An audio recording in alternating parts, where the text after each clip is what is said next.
j'ai décidé de transformer 320 acres de friche en forêt dans le désert. Pendant ce temps, j'ai acheté un bulldozer, livré des abris pour foreuses où vivre, et j'ai embauché de l'aide en cours de route. Sauf mise en garde évidente, j'envisagerai presque toute idée proposée si cela peut m'aider à financer la forêt dans le désert. Les subventions gouvernementales sont évidentes. Quelqu'un va recevoir cet argent. Et je pense, sans trop d'humilité, que je devrais être celui qui obtient cet argent. Je travaille avec le Natural Resource Conservation Service depuis un peu plus d'1 an, et ils sont venus sur la propriété à 3 reprises. Arbor est mon principal point de contact, mais pour ce déplacement, Ryan s'était joint à nous également.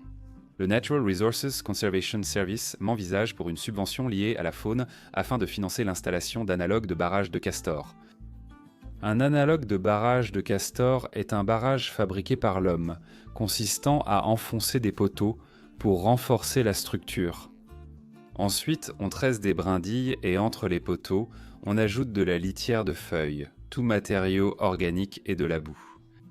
Vous tassez tout cela bien serré et vous ne le construisez surtout pas comme le barrage Hoover qui forme une arche vers l'amont. En fait, vous voulez qu'il forme une arche vers l'aval. Les barrages de castor sont conçus pour céder. L'été dernier, j'ai commencé à construire des barrages de contrôle, et le barrage de contrôle et l'analogue du barrage de castor servent exactement au même but. Le but est d'obstruer l'eau de crue assez longtemps pour qu'elle puisse s'infiltrer dans le sol.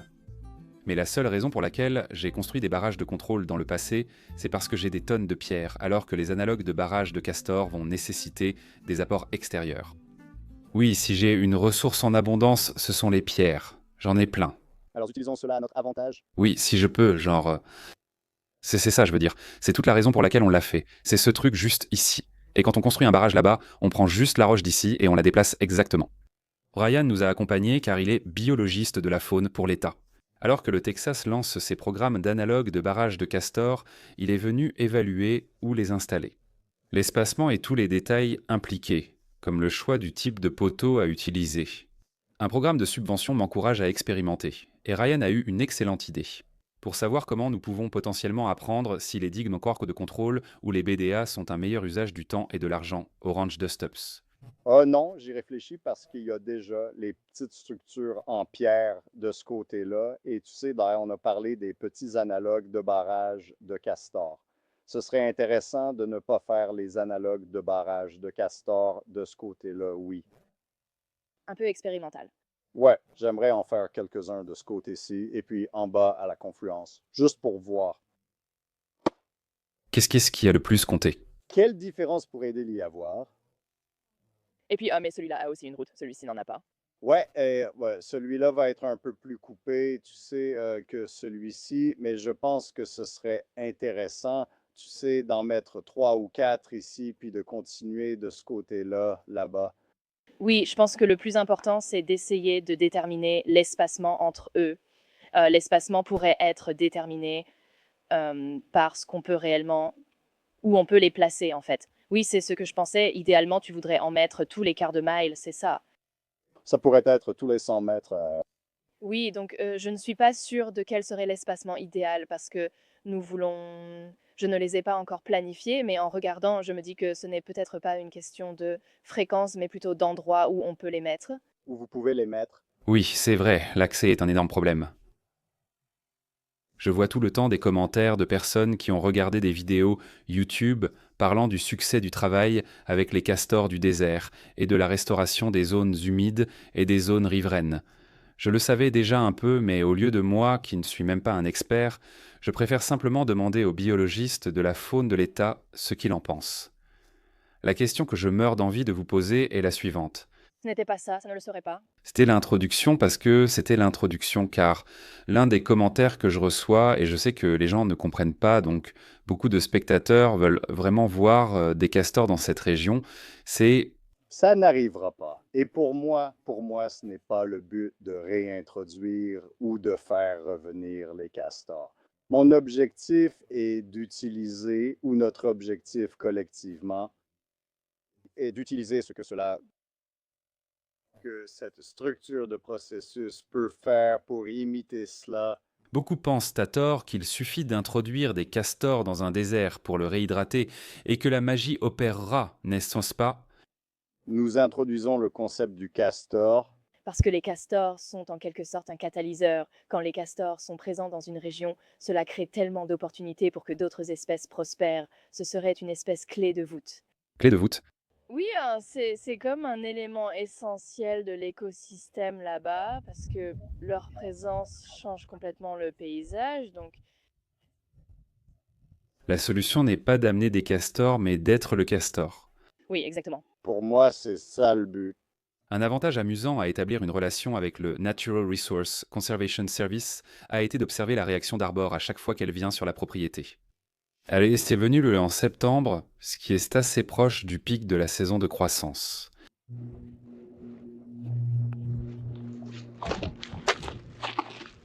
Et puis, lors de ce dernier voyage, elle a pu voir tous les travaux de terrassement que j'ai réalisés pendant l'hiver. Et ça me permettra au moins d'irriguer ces 2 terrasses que j'ai construites. Oh oui, ces valeurs sont nouvelles. Oui, celles-ci sont toutes neuves. Mon Dieu, oui, tu as fait beaucoup de travail. Je suis content que ça se voit, car je n'ai pas cette impression. C'est frustrant. Ce bulldozer de 20 ans tombe sans cesse en panne. Je ne connais pas précisément le délai ni le processus d'examen de ma demande par un comité pour l'obtention d'une subvention. Je vous promets de vous informer, que la nouvelle soit bonne ou mauvaise sur l'état de cette subvention. Je viens juste de recevoir cette lettre de le United States Department of Agriculture pendant que je monte l'épisode Soit le castor. Et je me suis dit, tu sais quoi, j'ai déchiré l'enveloppe mais je n'ai pas encore ouvert la lettre. Je devrais vraiment me filmer en train de faire ça. Alors voyons ce que le United States Department of Agriculture a à me dire. En gros, je suis éligible. Je n'ai pas été préparé à ne pas réagir, je pensais que ça allait être « Oh, le comité a décidé, tu es soit déçu, soit contente, chien. » Mais là, c'est juste « Eh, tu es dans la course. » Jean m'a aidé à marquer les lignes de niveau sur les terrasses en janvier dernier. La terrasse supérieure était très légèrement de travers, alors j'ai utilisé le bulldozer pendant 30 minutes, juste pour tout mettre à niveau. Et maintenant que j'ai mon propre équipement de nivellement laser sur place, j'ai pris le temps de revérifier mon travail. Je vérifie ponctuellement avec le laser que le rebord de la terrasse, situé côté pente, est plus haut que la terrasse creusée dans le flanc de la colline. Et je veux que la hauteur de ce rebord soit plus élevée à tous les points sur toute la longueur de la terrasse. Heureusement, c'était bien le cas. L'étape suivante consiste à construire un petit déversoir pour la terrasse et c'est à ce moment-là que j'ai de nouveau découvert une fuite hydraulique. Encore un tuyau éclaté. Et c'est parce que la gaine était décalée d'1 pouce. Oh là là! C'est agaçant. Laisse ça couler dans la poêle. Ça devrait avoir fini de couler. Je pensais pouvoir lever la lame du bulldozer pour le déplacer vers un endroit plus pratique. Je suis dans une position délicate et je n'ai même pas encore fini la route jusqu'ici. L'accès à l'endroit où le bulldozer est tombé en panne est très chaotique et inconfortable. L'avantage de ne pas avoir pu déplacer le bulldozer hier, c'est que ça m'a obligé à ralentir et à réfléchir plus attentivement à ce que je voulais faire, et j'ai eu une révélation. Je pourrais peut-être éviter un voyage à El Paso. La seule raison pour laquelle j'ai serré ce bouchon à la main hier, c'est qu'à ce moment-là, je n'avais pas prévu de le déplacer. Mais il doit pouvoir résister à la pression hydraulique. Si ça peut résister à la pression hydraulique, ça veut dire que je peux utiliser le bulldozer. Je ne pourrais pas utiliser la fonction d'inclinaison, que ce flexible contrôle, mais ça pourrait suffire. Pour que je puisse fonctionner pendant 2 jours et continuer à avancer sans avoir à perdre toute une journée, à aller à El Paso et attendre que les flexibles soient fabriqués. Ce que vous voyez maintenant, c'est moi en train de retirer à nouveau cette plaque, d'utiliser la clé dynamométrique pour m'assurer que le bouchon est correctement scellé, puis je vais revenir et tester ma réparation pour m'assurer que le bulldozer est réellement utilisable avec le bouchon en place. Maintenant, je vais faire le même test qu'hier où je soulève et je fais pivoter la lame de différentes manières pour mettre les vérins hydrauliques sous pression et je ne veux vraiment voir aucune fuite.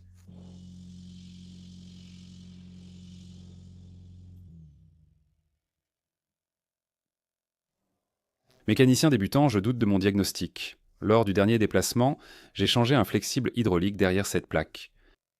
Je me suis demandé si je n'avais pas bien serré la connexion derrière la plaque, là où le flexible la rejoint. Ces flexibles sont très secs. En me préparant pour le test suivant, j'ai réalisé pourquoi est-ce que ça fuit du flexible qui n'est pas connecté. Parce que je ne connais pas assez les systèmes hydrauliques pour comprendre comment ils fonctionnent. J'ai compris que je n'ai peut-être pas assez serré le bouchon.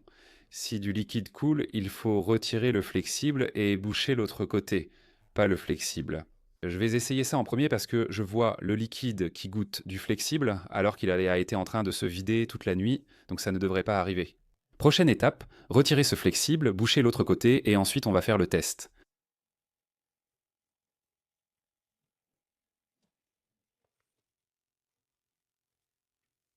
C'est cette connexion juste ici c'est presque impossible à dévisser sans retirer à la fois cette connexion-ci et celle-là. Et j'espère que je n'aurai pas à enlever ce coup de scie, parce que j'ai vraiment besoin d'un bon accès pour retirer ça.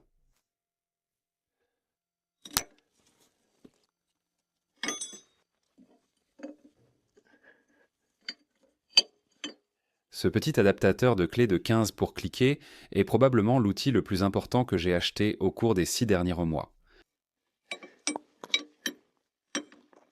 D'accord, c'est desserré.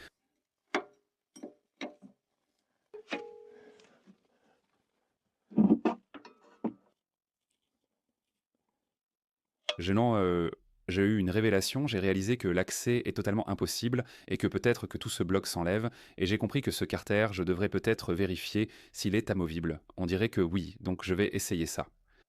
Une fois que j'ai retiré ce carter, il était temps de faire une pause déjeuner et de passer à une tâche plus prioritaire. Mon voisin Bill va me laisser puiser une quantité raisonnable d'eau dans son puits inutilisé, et il n'est qu'à 5 km du ranch Dust Ups. Il a en fait l'électricité du réseau là-bas, mais ça semble vraiment absurde d'ouvrir un compte auprès de la compagnie d'électricité pour n'utiliser l'électricité que 15 minutes par mois.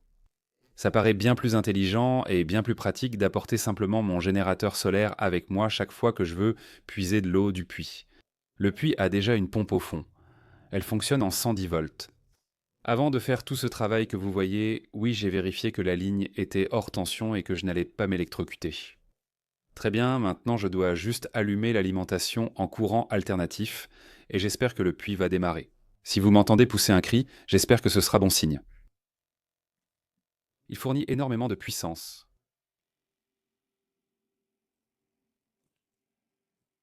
Il envoie clairement de la puissance.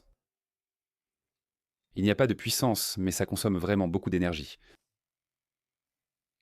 Je ne suis pas sûr, je n'ai pas réussi à faire fonctionner la pompe.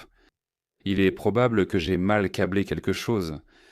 Ou peut-être que cette pompe qui était restée immergée dans l'eau pendant plus de 10 ans sans être utilisée, peut-être qu'elle s'est bloquée sur place. Je ne sais pas, mais ce que j'ai réalisé, c'est qu'il y a un autre puits à peut-être 10 mètres de là, et je peux regarder dans le forage et voir l'eau. C'est sûrement à moins de 10 mètres, peut-être même à 5 ou 6. Ce projet annexe visant à faire fonctionner la pompe du puits n'est pas nécessaire pour ce voyage. Ce sera bien plus efficace pour moi d'acheter une pompe neuve pour 100 à 150 dollars et de m'occuper de ça en mars. Je n'ai vraiment pas besoin de passer plus de temps là-dessus, maintenant que je sais que la solution potentiellement rapide et facile n'est ni rapide ni facile. Je ramènerai du nouveau au prochain voyage et je sais que ça marchera. J'ai hâte de voir de l'eau sortir du sol. Ça va être tellement excitant parce que, en ce moment, je dois transporter toute l'eau que j'apporte sur 61 km depuis Sierra Blanca. La distance sera réduite à 5 km. Je suis revenu au bulldozer près du coucher du soleil, ce qui limite le temps de travail. L'accès restreint rendait très difficile pour moi de voir ce que je faisais. J'ai décidé que, tu sais quoi, c'est déjà assez difficile pour un novice de prendre de bonnes décisions. Prenons un peu de temps, sortons le nettoyeur, haute pression et nettoyons tout ça. De cette façon, j'aurai la meilleure chance de repérer les problèmes et d'utiliser les bons outils pour le travail. Ce sont censés être des raccords de cloison, mais c'est tellement sale que je ne vois rien. C'est pareil là-bas. Je ne peux même pas voir où sont les écrous.